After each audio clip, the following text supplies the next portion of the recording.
دا تاسو ویلی وو چې د حرف ته پاسه کله داسې نشان راشي هغې ته څه وي د حرف ته لاندې چې داسې نشان راشي هغې ته څه وي د حرف ته پاسه چې داسې نشان راشي هغې ته څه وي دا چې کله د با د پاسه راغی با زبر با با زیر بی با پیش بو داسې تاسو تر یا پورې یاد کړی که نه دې درې واړو ته څه ویلی شي پړي حرکات دا تاسو ولې څه وي ورته ټیک شو اوس غوږ کېدی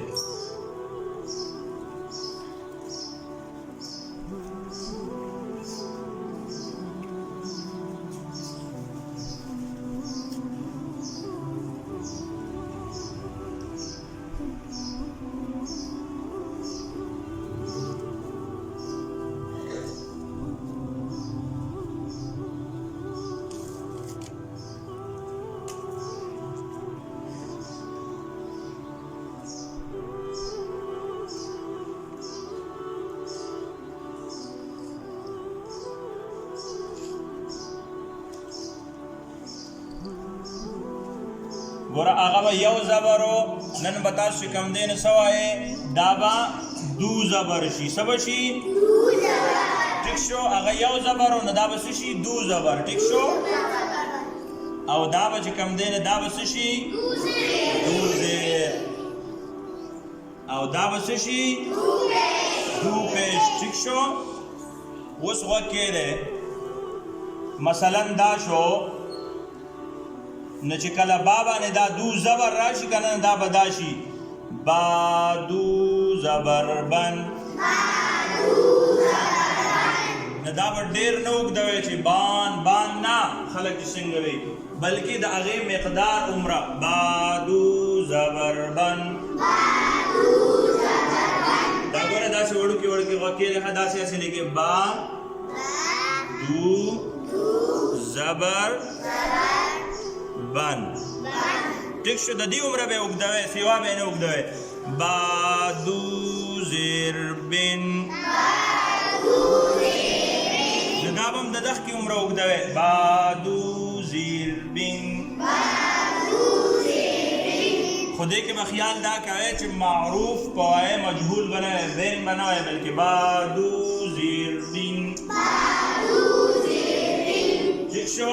او دا به چې کوم دی نو څه شي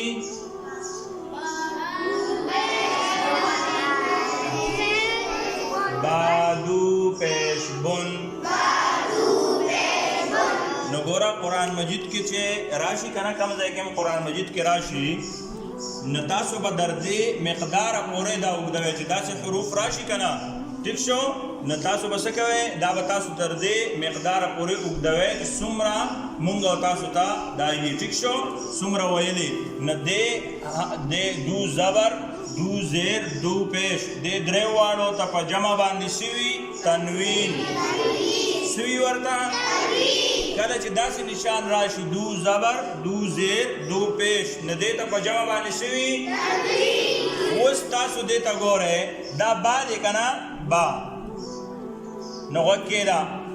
هر یو حرف راوړی دلته لګوئ دا دو زبر به یې اخ کشان به وایي دا به څه شي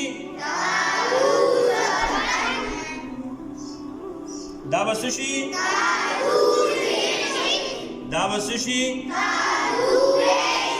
نو څه به شي هغه بن بن بن و دا به څه شي دومره به یې اوږدوئ بس سیوا به یې نه راښکې چې ډېر یې راښکې نه تر دغه مقداره پورې دا به څه شي غوږ کېږدی دلته کې سا ولګېږم دا به څه شي دلته کې سا شول دا څه شو دلته کې دا شول دا څه شو نو دا به څه شي کم حروف چې د کم ځای نه راوځي هغه به یاد ساتئ لکه ثن دی دا ژبې دا سر چې دی د دې دوه غاښونو مخې ته د سر سره ولګي نو د دې ځای نه راوځي سا ټیک شو نو ثن ثن ثن ټیک شو دې پس چې کم دی نو چې دا مونږ جیم کو نو دا به څه شي بیا ټیک شو دا چې جیم ورپسې چې کم دی بیا مونږ څه کو ها کو نو بیا به څه شي ٹھیک شو او دغه شان خاکو دغه شان چې کم دی نه داسې ورپسې ځو دال ذال را زا سین دا ټول چې تر یا پورې شي نه دغ کشان به جوړېږي او چې دا نشانونه پې راشي نه دا به څه شي دې ته څه وي چې داسې نشان پې راشي دا تنوین دی په دې ښا باندې دا څه راغلی په دې ښا باندې دا تنوین دی دا هم دی ټیک شو پوه شوې په دې باندې تر یا پورې به په دې باندې تاسو مشق وکړئ دا ستاسو څه شو دا ستاسو شو سبق نمبر 2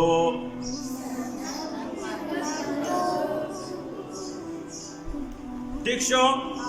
لومبی پڑی حرکات هغه تاسو وی زبر زیر پیش او هغه سبق نمبر 1 او دا سبق نمبر 2 شو تنوین پوه شوې کنه